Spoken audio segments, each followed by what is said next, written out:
Pemerintah Korea Utara itu tidak main-main, bro. Mereka bukan cuma membatasi informasi, tapi juga memanfaatkan jaringan penjara politik seperti menggunakan wifi gratis. Suara oposisi? Ya, pasti dimatikan. Dan pengawasan ketat? Bayangkan aja, kamu lagi main game ada kamera 24 jam di sekitar kamu. Keren kan?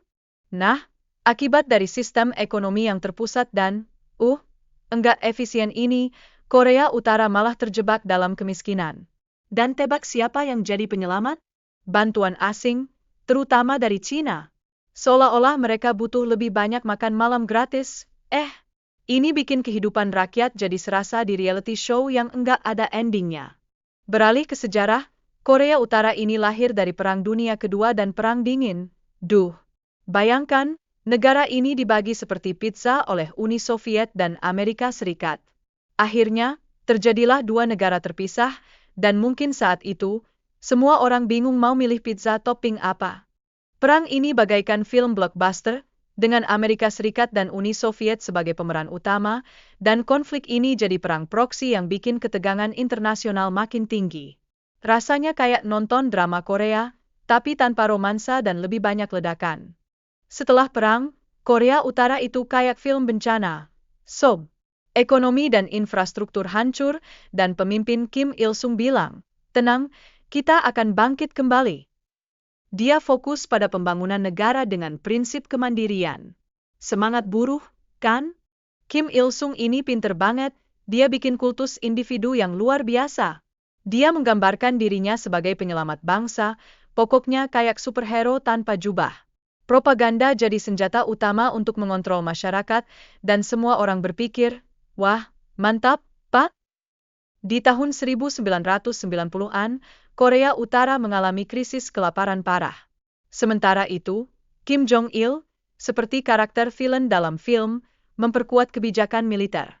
Hasilnya, sumber daya malah dialokasikan secara tidak seimbang. Rakyat kelaparan, sedangkan militer bagaikan raja di kerajaan. Setelah Kim Jong-il wafat, Kim Jong-un langsung beraksi.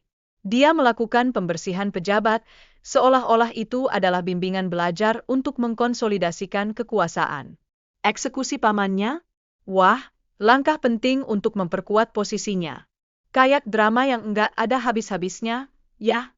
Lanjut ke kebijakan baru Kim Jong-un, yaitu Byung-jin. Ini adalah rencana untuk mengembangkan senjata nuklir dan ekonomi secara bersamaan. Sepertinya dia mau jadi kaya dan menakut-nakuti sekaligus, ya? Jelas banget, ini bikin kita mikir, ngapain sih, bro? Kementerian Keamanan Negara yang dikenal sebagai Bowibu ini kayak punya jaringan informan layaknya grup WhatsApp yang besar banget. Mereka memantau warga negara dan bikin peraturan yang bikin ketakutan di masyarakat. Kayak, jangan bicara asal-asalan, nanti ada yang laporin. Sedihnya, banyak warga Korea Utara yang harus merasakan dinginnya penjara politik dengan kondisi yang, bisa dibilang sangat buruk. Pelanggaran hak asasi manusia di kem-kem penjara ini seperti drama horor, mulai dari penyiksaan hingga eksekusi. Gak lucu, kan? Korea Utara punya catatan buruk soal kebebasan pers, bro. Media dikendalikan oleh negara kayak remote TV yang hilang, jadi nggak ada channel lain. Jurnalisme independen? Cuma mimpi dalam drama. Propaganda merajalela, seolah-olah setiap berita adalah iklan yang sama. Kegiatan gelap seperti pemalsuan dan perdagangan obat-obatan jadi sumber pendapatan utama Korea Utara. Ini seperti menjadi kriminal untuk bertahan hidup. Aktivitas ilegal ini semakin maju, seolah-olah itu adalah cara untuk bertahan ketika ekonomi negara terus terjun bebas. Pendidikan di Korea Utara itu gratis. Tapi, jangan harap bisa dapat kelas menggambar atau musik. Ini semua sangat politis, bertujuan menanamkan loyalitas kepada pemerintah.